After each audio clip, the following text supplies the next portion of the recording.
And I know people tell me I'm crazy when I say this, but we want to establish like the alternative to Visa and MasterCard. We're positioning ourselves to build an alternative rail to card, and we're promoting as hard as possible for that rail to be a Bitcoin Lightning based rail. If we don't use Bitcoin as money, then the whole system that we're in essentially configures itself around the notion that Bitcoin is only something that people hold onto and they never actually use. They never actually move it around. And that's a big problem.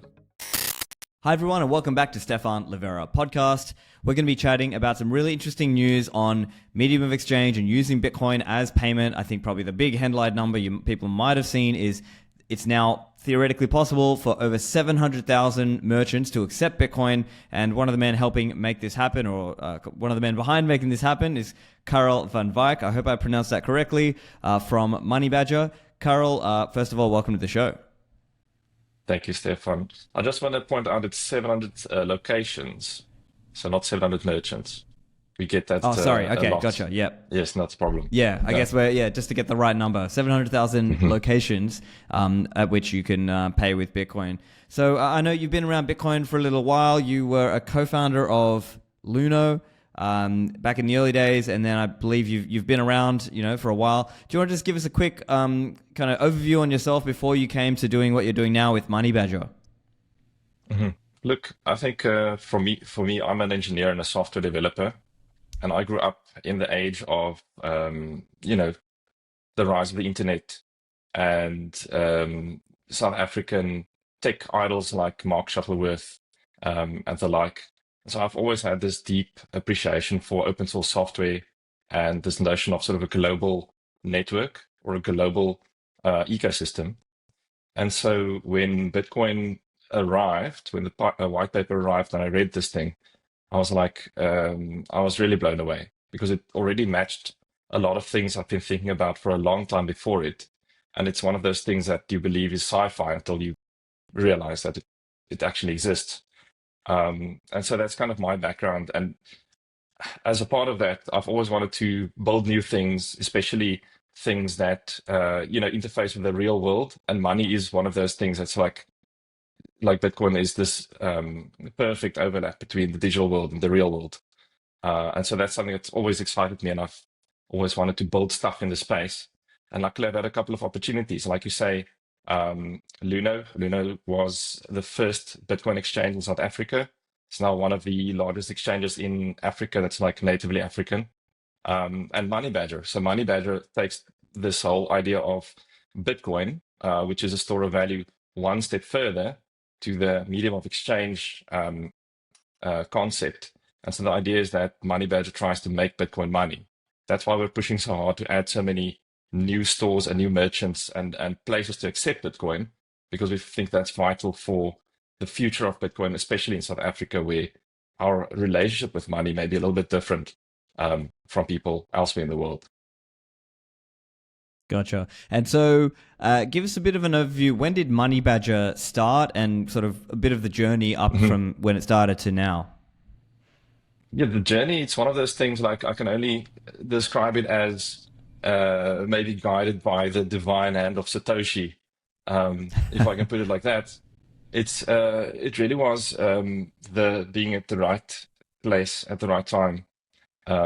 So like I said, I've been working on stuff for Luno. I actually built some merchant payment stuff at Luno. And as part of that, we had a project with one of the largest African retailers, grocery stores. So if you're in the US, maybe it's like Walmart, or what would you have in the UK? Maybe like I like a big wouldn't know. grocery chain. Yeah, sorry, I mean, maybe I'm you're not from the there. UK. I'm Australian myself, but I don't know, maybe Right. like a Tesco or What's something an like Apple that. store? A Tesco. As I'm guessing, Yeah. something like that. I don't know, one of these big, kind of supermarket shops, I'm guessing. Exactly. So this big supermarket chain called Pick and Pay approached Luna and said, we want to add Bitcoin payments. A lot of people ask us, how did you orange pill this retailer? And the fact is just simply that they wanted this. They wanted to demonstrate the capabilities of their technology stack. And one of the ways they could do this was to say, well, let's add Bitcoin, which is this crazy new future form of money. And it didn't work. So this was 2017, we didn't have Lightning yet. And as you know, on-chain transactions, they can get expensive, and especially in like a rapid point of sale checkout scenario, it didn't work. And then subsequently, I've left Luno. I started playing with Lightning, other layer 2 things, and it turned out that all the problems that we faced was solved with this, the Lightning protocol. Not only the speed and the cost, but also sort of the control that's sort of native to the protocol. And then it just happened that Pick n Pay gave me another ring on the phone and said, "Hey, has anything changed?" And I said, "Absolutely. I think we've got something now that will definitely work." We built a POC, deployed it to one store, tested it, worked phenomenally well. Deployed to a number of test stores. One of them is in a little coastal town called Mossel Bay. If maybe some people have heard about sort of the Bitcoin Beach project, well, Mossel Bay is an equivalent Bitcoin Beach project called Bitcoin Ikasi. They are just to test this thing. And listeners would, long-time listeners would know I've done an episode with Herman from Bitcoin Ikasi, but yeah, go on. Yeah, fantastic people there. They were so helpful to help us like figure this out and make it work really well. And the rest, I guess, is history. We deployed this nationally in 2023, and subsequently we've added a number of other stores and retailers and payment service providers. Excellent. And now you tell me where I'm getting this wrong. As I recall, it was like initially you needed a separate app that would like decode their, like their, you know, that merchant or each location would put out like a barcode, and you needed a separate app to scan it, and then that would kind of read it and get an invoice, and then your Lightning wallet would be able to pay it. Whereas nowadays what you've actually built is like the Lightning wallets, or some of the Lightning wallets like Blink and others, they can just like natively read it. Is that what's going on? Yeah, so I think there was a lot of confusion initially. There's still a lot of confusion. I think people forget that it's still kind of like there's a lot of development happening in Bitcoin land, specifically when it comes to user interfaces and usability. Some wallets get it right, and some still struggle a bit. So the situation in South Africa was that, unlike other African countries like Kenya that have M-Pesa, or India, Brazil that have their UPI or PIX, where there's kind of like a common QR standard, right? South Africa did not have this. So what we had was like a number of mobile payment service providers that each had their own QR standard, right? So essentially we've got kind of like this, let's say 10 different QR code providers in South Africa, and none of them are going to display a Lightning code, basically. So we had to figure out how we're going to bridge this gap between the proprietary QR codes that's being displayed by these payment service providers and then the Lightning Network and Lightning wallets. So the first thing that we did is we implemented what we call like our reference application, which is the MoneyBadger application. All it does is it scans one of these proprietary QR codes, and it essentially translates it into a Lightning invoice, right? So now we've got the Lightning invoice, you can pay it. And it kind of works if you're a South African, you maybe don't mind installing sort of the SA Lightning Payments app to scan QR codes. But obviously that's not ideal. Obviously you want everything to be one single app and one single smooth interaction. So then we had a conversation with the guys from Blink, from the Bitcoin Blink wallet. And they had a very interesting idea. They said, what if we crafted a special Lightning address? So it's using Lightning URL protocol, and we craft a special Lightning address where let's call it the user part, or the user ID part of the address, is the actual full QR code data. So it can be proprietary QR code data, but that's the user ID part. And then obviously the server part or the host part would be the MoneyBadger domain.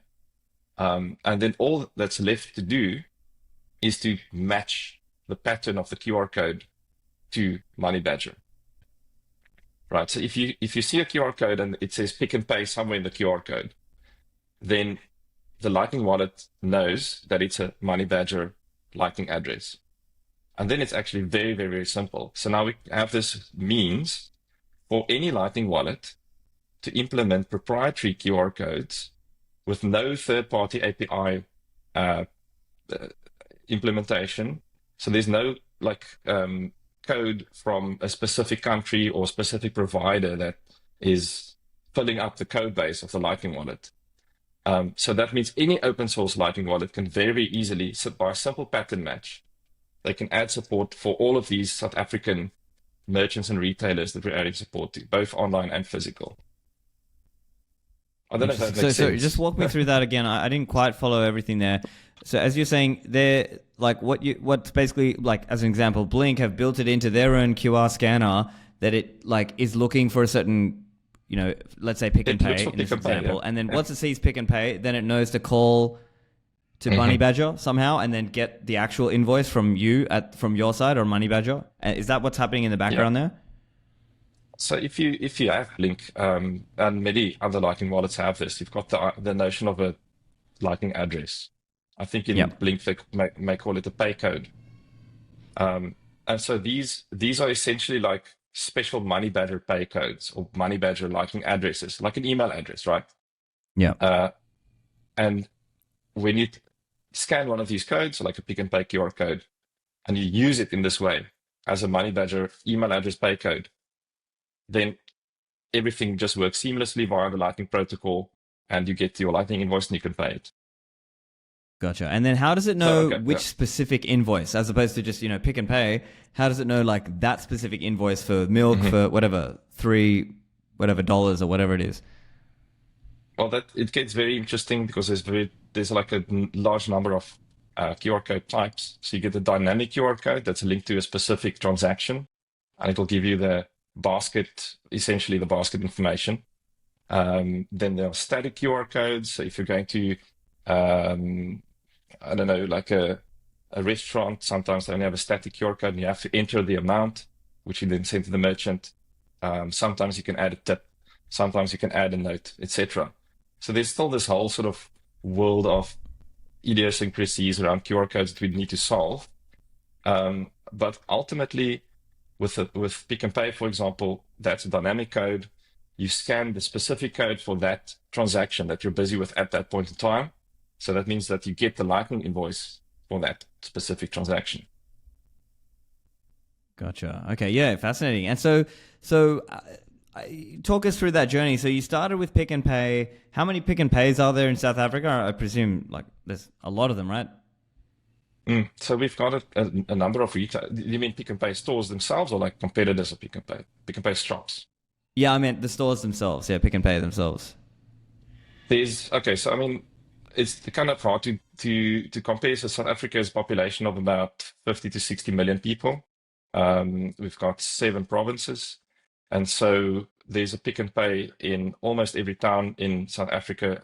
The last count I saw, it was about 1,600 outlets, Pick and Pay, all across the country. And that was your first merchant that you had done this with? They were the trial or the pilot, and then you've expanded it out from there. Yeah, I guess the learning from that was that whereas in the past, the like using a blockchain for retail payments, it sucked. And this time around, using Lightning for retail payments was really cool. Like it works really, really well. In fact, people always say, well, tap to pay is so fast, but actually Lightning transactions are even faster by a couple of seconds. So yes, it worked. It worked so well that we deployed to all Pick and Pays nationwide. Fantastic. And so the other interesting part here is that let's say the checkout chick or the person right there, like ringing you up the bill and so on, they don't have to know or care about Bitcoin at all, right? I think that's probably another interesting point, because in years gone by, people had to kind of know how to pull out the Bitcoin wallet and kind of code it the right way or ring up the exact amount. And it's just, it kind of adds all this extra friction, whereas now it's done in a way that's a lot more smooth. Exactly. Yeah. So there's already this notion of QR payments in the country, and every single person sitting behind the till understands that. So they have the option to select QR code checkout. There's a lot of other like non-Bitcoin or non-crypto wallets that also use this rail. So there's a lot of other QR options. But fundamentally what this meant was that we had no in no case do we need additional staff training. That's a huge thing because there's like thousands of lanes. I mean, there's 1,600 stores, but each store might have 10 lanes. So that's like tens of thousands of lanes, right? And so to train a lot of staff on like a very niche payment option, that would be quite a big ask. But at the end of the day, you can now walk up to any till in any Pick and Pay in the country and say, I'm paying with the QR code, scan either with a Lightning Wallet that has already implemented the sort of pattern matching, or with the MoneyBadger app, and then you can pick any of the other Lightning Wallets and then pay with Bitcoin.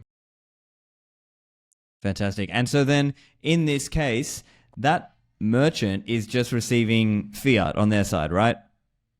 Like they don't have to think about it. They just get that auto converted to fiat. Yeah. So in the past, definitely most merchants that we engage with said, we just want the exact rand amount, and we want you to sort of beat card rates. We don't like paying card rates. It's very expensive. Can you beat card rates? Yes. Can you give us an exact rand amount? Because we see the price of Bitcoin going up and down all the time. Yes, we can give you exact rand amount.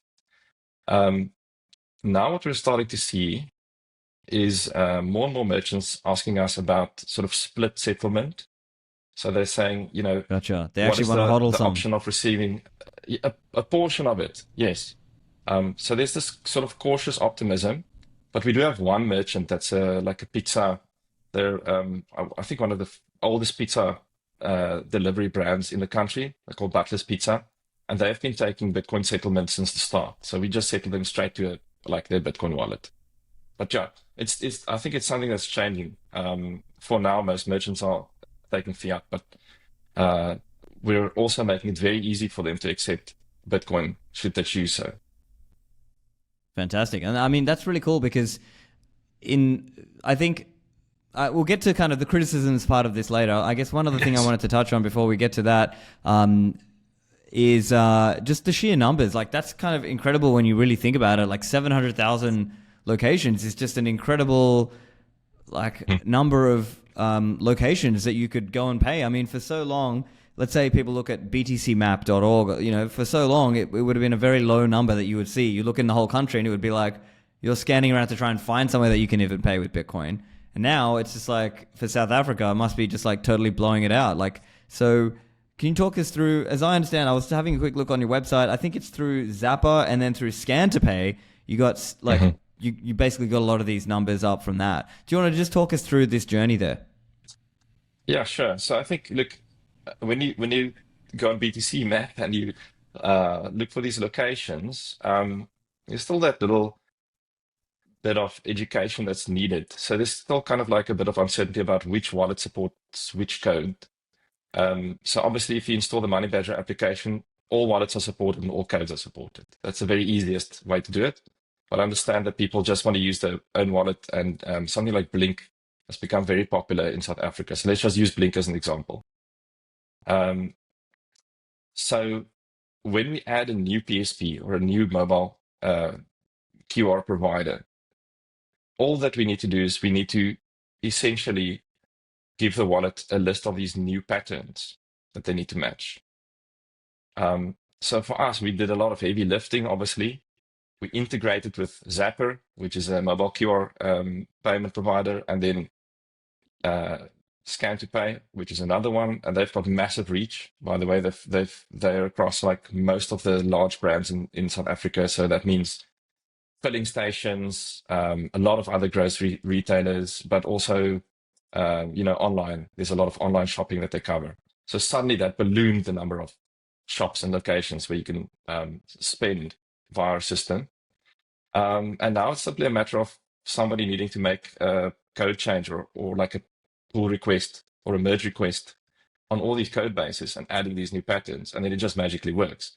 But it takes some time. So yes, if you go and look on BTC Map, I think there's usually some, if you click on like a location, there'll be some indication of what is the application that you'll need to scan and pay. And then hopefully, in the near future, you can just use Blink. I think at the moment, Blink supports everything. Yeah, that's pretty much the strategy. So what we said is that we can either onboard individual merchants, and that's going to take a lot of time, But what we want to do is like just aim for the moon and add all merchants in one go, essentially. So the point is working with the PSP, they've got existing distribution, and adding us just as another provider on their network gives us immediate reach to like vast numbers of locations. Yeah, that's incredible when you think about it. 700,000, it's just massive. And obviously, the other big news that's just come out recently, which I'm sure you're following in the US, is Dorsey and the guys at Square have turned on for up to 4 million merchants, which is incredible when you really think about the scale of that. Now, to be clear, I think those merchants have to opt in to turn on Bitcoin payments. So there's a bit of a campaign going around that. But I'm curious, just any reactions on your side, like comparing the South African market and Bitcoin, payments, and let's say the US market. Look, I think it's fantastic that essentially like a PSP, they're essentially a payment provider, added native support for Bitcoin Lightning payments. And like amazingly, it looks to me like they're saying that there's a zero fee. Is that right? I believe so. Yeah, I think it's zero fees until Yeah. 2027. So I think it's maybe an intro Fantastic. offer to get more people Right. in. But hey, it's because I think part of the attraction there is normally they're paying whatever, like 2-3% for credit cards. So if they're paying zero, that's kind of a good incentive there. Yeah, I mean, I don't that's not only a good incentive. I think that's sort of like a make or break kind of thing. Like that's the deal maker. And that's I think the angle that we need to take ultimately is to say, well, look, um, these card companies are charging you an arm and a leg. And if you consider Bitcoin, the technology allows the system to be much more efficient in terms of pricing.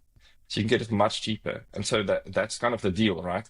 Hey, we're going to give you an option that's much cheaper than card, but then you also need to help us to promote it. And maybe you need to opt in. But it's a no-brainer because there's no risk to you. There's no chargeback risk, I think. Like, I don't know what their terms and conditions are. Can't speak for them. But that mechanism doesn't exist. The fraud profile looks very different. It's not like you can just steal somebody's plastic card, right? And so I think like the value proposition for the merchant with this idea of a very low fee, it becomes so strong that eventually they'll catch on and they'll opt in and switch it on. And then they'll start looking for the customers, the Bitcoiners that want to spend. They'll start finding them and advertising to them and reaches new audience. So I think that's really fantastic. And I hope that we also have sort of similar terminal providers in SA that we're already talking to, already kind of trying to do proof of concept with. We're hoping that this announcement from Block and Square allows us to sort of get these things over the line in SA as well. Excellent. And so let's talk a little bit about what this means, let's say, as Bitcoin advocates, Bitcoin maxis, whatever you want to call us. Now, for a long time in the community, there have been kind of these ongoing, let's say, debates. Now, some people would say it's not really a debate, maybe it's just kind of arguments, whatever. But some people who kind of frame it in terms of, oh, no, it's mainly a store of value, and others who are kind of more in the MOE side of that. And I mean, my perspective is more like, I think the hodling aspect is probably the most kind of economically important, but I think maybe there's a social factor that is kind of interesting around the medium of exchange part. I'm sure you've seen some of the back and forth there around, let's say, someone like a Dan Held, who I was kind of going back and forth with, where he was sort of arguing, well, that's not really that important. Think about all those other years in the past that merchants have done this and it didn't really make a big difference. Really what matters is more like the NGU factor, the hodling, and maybe like the lending and borrowing and collateral and some of those factors. I'm curious your position on this. Obviously, I'm sure you have some kind of disagreement. How would you see this question around trying to get merchant adoption for Bitcoin payments? Yes, I mean that the whole discussion is like there's so many voices and there's so many different perspectives. So I think that to really give a good input, we need to be very clear about the goal that we're trying to achieve, right? Is it simply sort of mass Bitcoin adoption and mass adoption of Bitcoin as money as well? Or are we trying to solve a problem for a specific group of people? Maybe just we're trying to solve the problem for Bitcoiners that are already living their lives on a Bitcoin standard, and they just need more places where they can spend it to support their daily needs. But I think something that is maybe not considered in the rest of the world, and that weighs very heavily in South Africa specifically, is the need for us to have access to a form of money that doesn't have the same restrictions as our fiat currency have. And that's something that the US won't understand. So maybe to give a concrete example. So in South Africa, if you're in South Africa, you are limited in the number or the amount of money that you're allowed to send abroad out of the country. And that number has not been adjusted for inflation in at least 14 years, right? That's a very long time for inflation to erode a threshold. And there's no indication that these thresholds will be adjusted. So to give you some idea of this threshold, when it was first, the current threshold was implemented was in 2011. And at the time, you could probably purchase a house for that amount, right? Today, you could probably purchase a luxury car for that same amount. And so the question is, what does it look like in 10 years' time? Will that threshold be updated, or is it going to be like a straitjacket that just keeps pulling you tighter and tighter until you can't move? And we're kind of like more and more stuck in this economic black hole. It's difficult for us to attract financing if you're a bright startup founder and you're looking for investors. They'll say, well, we're not going to invest in a South African company because you're like in this black hole essentially. Right, because it's like what's the word? Yeah. The Roach Motel aspect. Like you can put money in, but you can't take it out. You might be able to take your money out, but not your returns, and that principle will erode over time with inflation. Yeah. So we look at money a little bit differently. We kind of feel that the restrictions of money and fiat more directly. And a long story short, what it boils down to in this debate for us is that if we don't use Bitcoin as money, then the whole system that we're in, I know we've had this terminology, ossification, you can also say like crystallization or calcification or whatever, but the whole system essentially configures itself around the notion that Bitcoin is only something that people hold onto and they never actually use. They never actually move it around. And that's a big problem. So for example, just before we launched the Pick and Pay thing, our Reserve Bank deputy governor said, we don't consider Bitcoin to be a form of money because you can't walk into a shop and spend it, right? So that's the view from the Reserve Bank. That's the view from our financial services regulators. That's the view from the banks. That's the view from the payments industry, right? And then there's nothing that can happen. There's no innovation that can happen, no movement, nobody can go and build cool stuff. If all the rules are formed around Bitcoin as something that, you buy it, you keep it with a bank or some exchange somewhere forever, and then maybe at some point you'll sell it back to fiat and then do something with it. The whole system crystallizes around that notion. And then one day, maybe the Bitcoiners start going, well, we want to start using this as money, and then it's too late. So in South Africa, we think it's like urgent. It's a matter of urgency for us to demonstrate the use case of Bitcoin as money, as currency, as something that you use to support your day-to-day needs, right? Not only luxury goods and services and like holidays and fancy cars and Lambos and stuff, but the daily bread that you want to eat, because that changes the mindset. And I believe that we've started to succeed in this. So I think like the dialogue in the country has started to shift. There's a lot more talk about, unfortunately, crypto payments. I mean, how people are, like, and the media, they don't differentiate. So there's a lot of talk about crypto payments.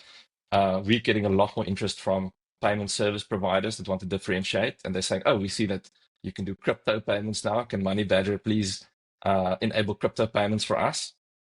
And we're also now starting to have different conversations with regulators and the like.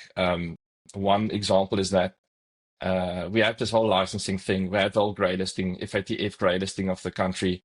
Don't know, some people might know what that is, but Yeah, I guess ultimately quick it overview makes for it more listeners. difficult. FATF is Financial Action Task Force, and they are kind of one of these big international organizations that basically push a lot of the kind of KYC AML news that we're all under in today's world. KYC, AML, sanctions. In America, it's called BSA, Bank Secrecy Act. But basically, these restrictions are kind of constantly constricting. And if you get put on what's called the grey list or the blacklist by FATF as a country, then your country can get shut down, and maybe your banks will struggle to have correspondent banking partnerships. People may not want to send money into your country. So it can be a pretty big kind of quote unquote death sentence, or a very, not death sentence, but like a very constricting thing, at least in the fiat payment world. And so that's why some of these countries, they sort of feel a pressure to sort of go along with what FATF says, to say, oh, if FATF told us we need to do more AML and compliance and sanctions and all this stuff, okay, we'll force that onto our banks and our companies and our financial institutions. Hey, you need to do more AML and compliance. Yep, 100%. It's the naughty list for countries in the global financial system. And so we got on this grey list, and our regulators worked really, really hard to get us off. And a part of this was to license what they call crypto asset service providers, or VASPs in other places of the world. But they failed to consider the payments use case. So now they've basically classified all service providers as financial service providers. In other words, investment, speculation, brokerage, all of that stuff. And they are now in a position where all of the people trying to do Bitcoin payments in South Africa, their licenses are kind of like pending this very long discussion that's been dragging out for over a year now between the financial services regulator and the Reserve Bank, because they didn't consider the use case. They thought people don't use it as money, and now suddenly they're caught with their pants down. Then if you look at like Kenya, they have a very simple solution. They said, okay, well, the investment services providers, they go under the investment regulator, and the payment services provider, the Bitcoin payment service provider, go under the payments regulator. But we failed to do so here because that mindset wasn't here, and that view wasn't here. And so that's why I think like it's so important and crucial for us to demonstrate the MOU, the medium of exchange, the MOE use case. That's kind of, I think, a very important reason to do it, that's not even considered by the broader debate. This episode is brought to you by CoinKite, the makers of my favorite Bitcoin hardware wallet, the Cold Card Q.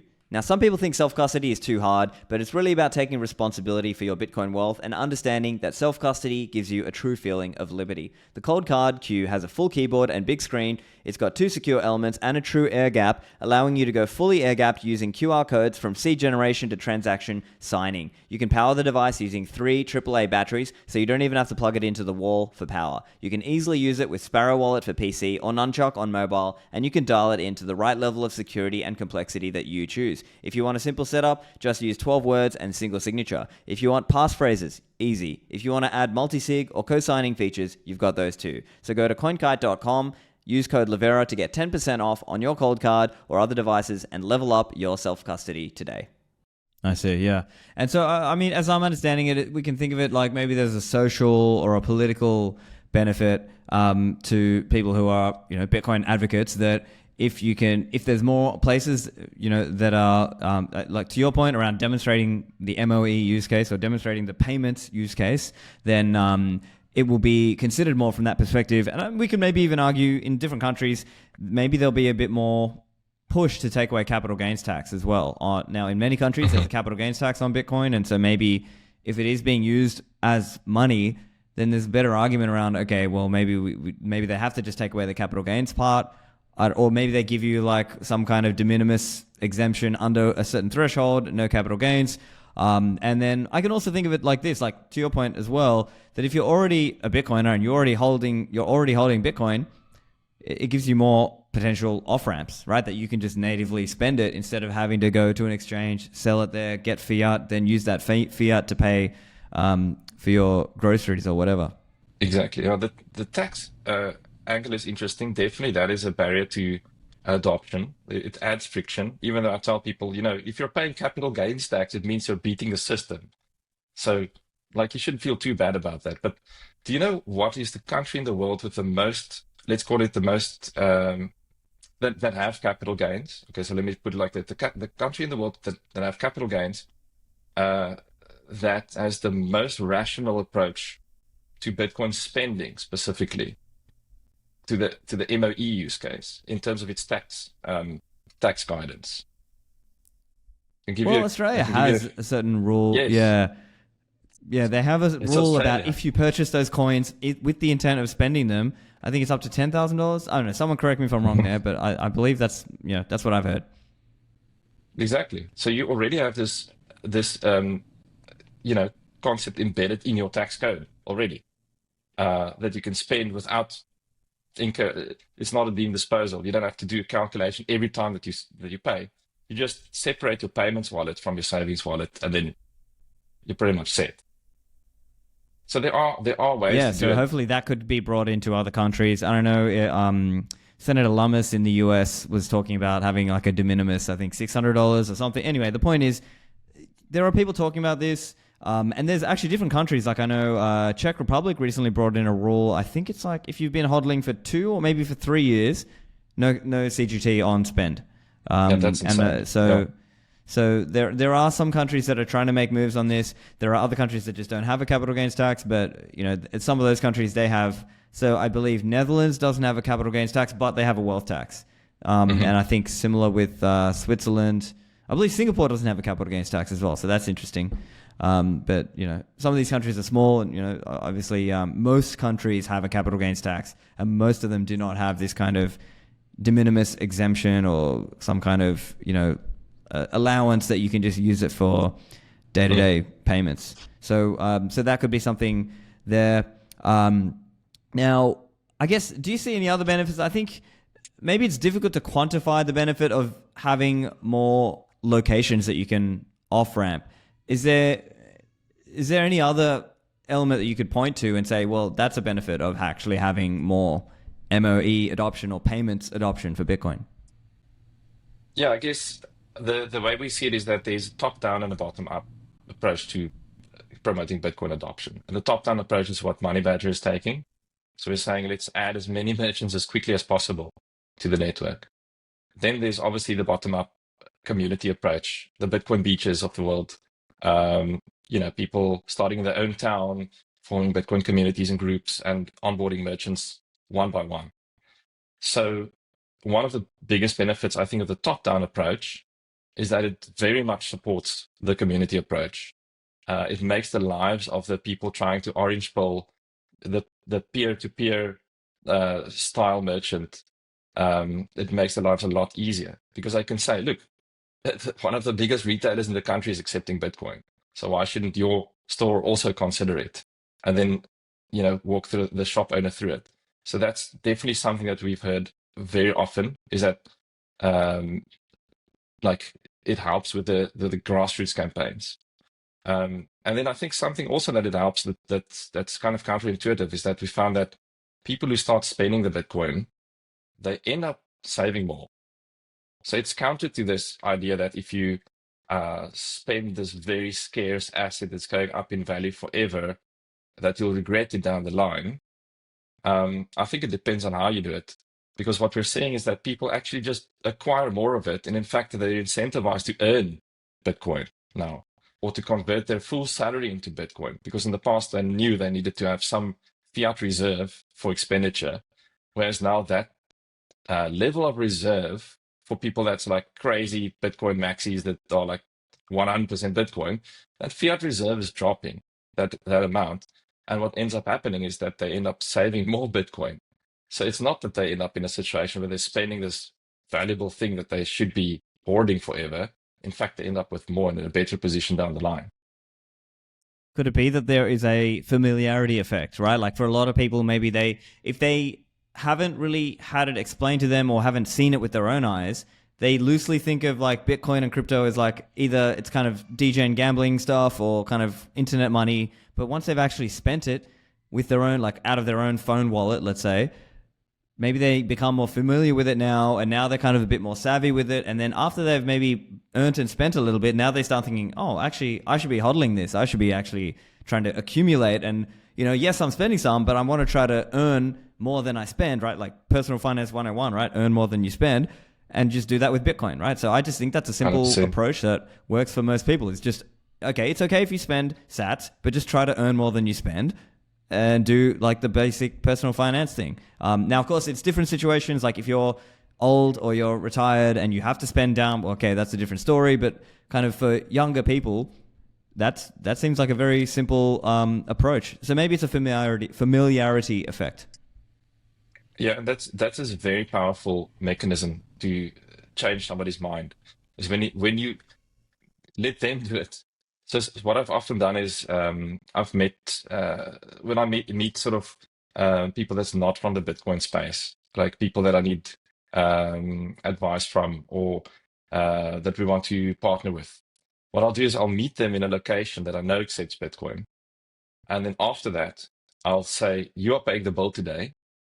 Uh, we're going to install a Bitcoin wallet on your phone right now.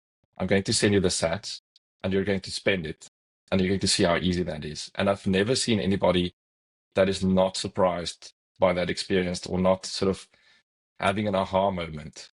There's always a little, hmm. Yeah. Yeah. So they sort of just, yeah, I think for a lot of people, look, people are busy. They've got jobs and families and kids and different things. And maybe they're just, obviously, they're not as into it like you and I and maybe many listeners of this podcast are. So it's just a factor of having seen it, and I guess making it real for them, like that factor of I can go down to the shop to, let's say, Pick and Pay, I can buy my bread, my milk or whatever, and it feels a lot more real once you actually do that. Whereas like when it's like all online on an exchange website somewhere, you're buying BTC on the exchange, maybe it doesn't feel as real for them. And there's still so many people that say, oh, it's crypto, and Bitcoin and crypto is the same thing. It's like most people still say that. So like differentiating the two, there's so many lessons that you have to learn. But the question is, what is that first switch in your mind that flips where you actually start paying more attention and then start digging into it and then going down the rabbit hole? Yeah.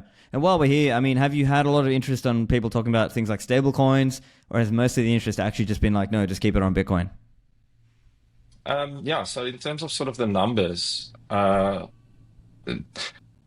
definitely when I speak to people about this, the expectation is that it will largely be stablecoin expenditure, right? So if you look at kind of the reports that people like Chainalysis put out, they'll typically say, stable coins, especially US stable coins, is massive in Africa and especially Nigeria. And yes, it is big. So then the expectation is obviously that people will be spending USDT, USDC via this network. But in reality, what we're seeing is that it's actually a lot of it being driven by Bitcoiners. And 2/3 of the transactions that we process is in Bitcoin. That always surprises a lot of people. So they're like, okay, what does that mean? Does it mean that there's actual true Bitcoin adoption? Because it's not just this rail that you can spend your altcoin or whatever on, or a stable on. And you can see this also in the stats of the wallet. So I know we've got a good relationship with Blink, and they show us that the adoption statistics for the wallet in South Africa indicates that people download and install it not only to like store their Bitcoin, but also to spend it. And as the number of shops in South Africa increase that accepts it, the number of Blink installs proportionally increase as well. So the rate of Blink installs go up as the number of stores go up. So we can certainly see in the numbers that we have that there's kind of like a groundswell of Bitcoiners in South Africa that's adopting it for the like daily living. Yeah, to me that's phenomenal. The numbers are definitely very, I think, positive in that regard. That there are people using it as an MOE. They aren't small, but the rate of growth is rapid. The other question I've got to ask you on this around the numbers and the growth.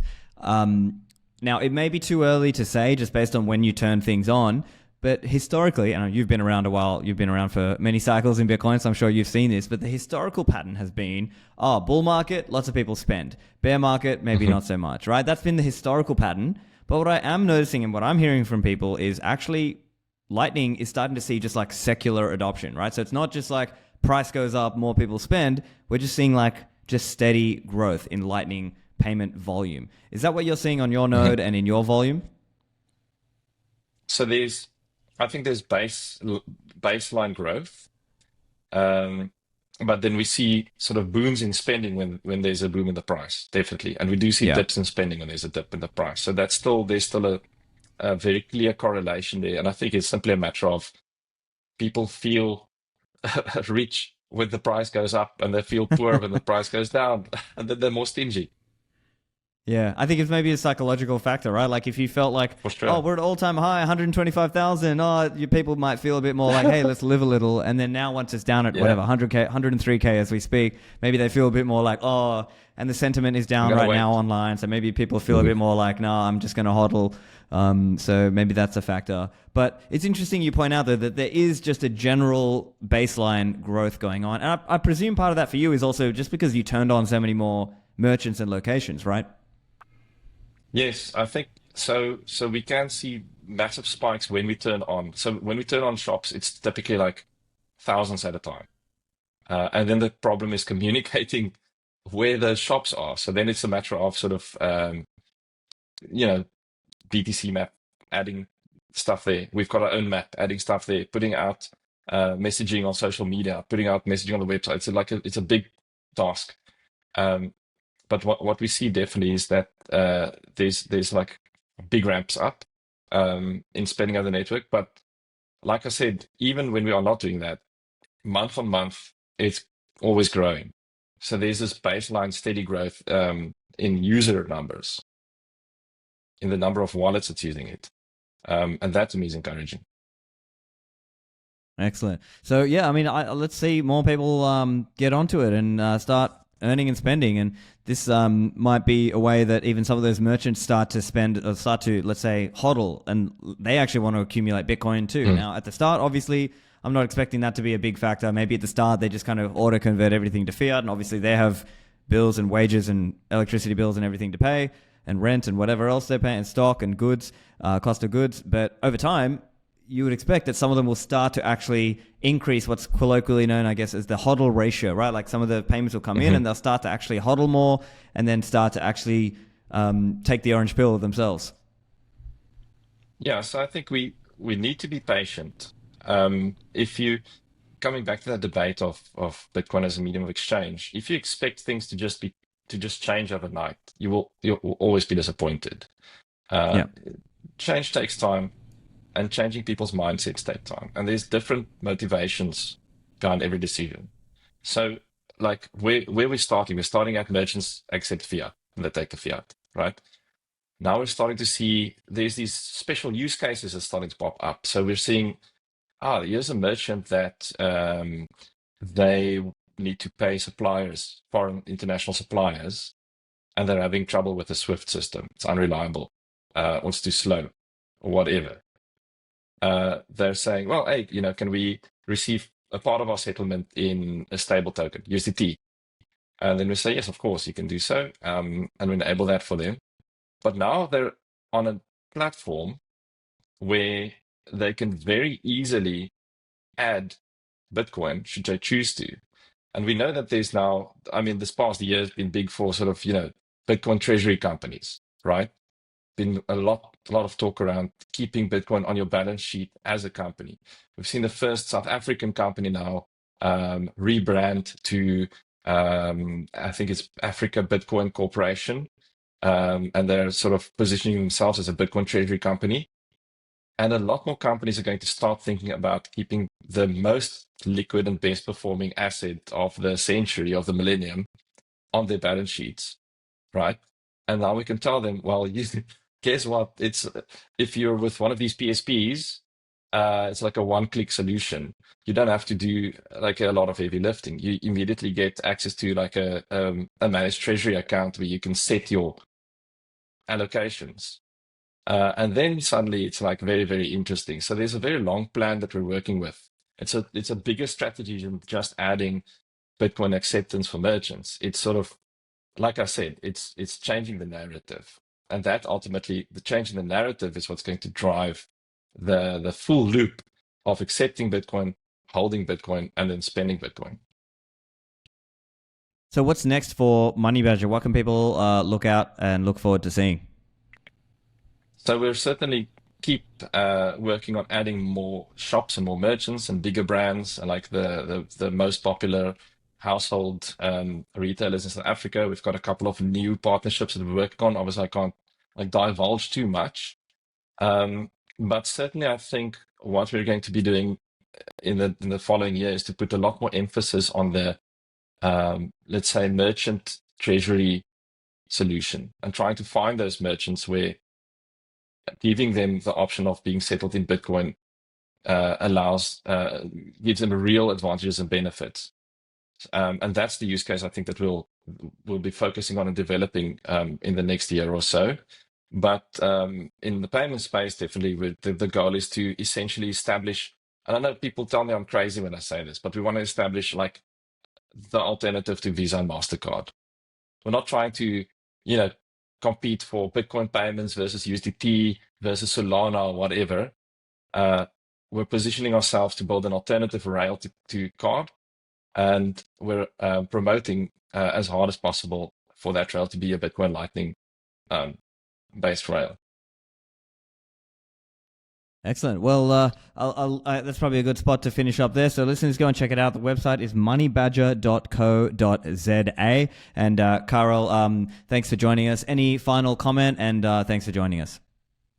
Thanks, Stefan. My final comment is just like, why, if you think that Gresham's law applies to Bitcoin and that bad money drives out good, why the hell do you still have bad money? Just only have good money, and then you have to spend it. Fantastic. Well, it's great to see what's happening out there, and keep up the good work. Thank you, Carel. Thanks, Stefan.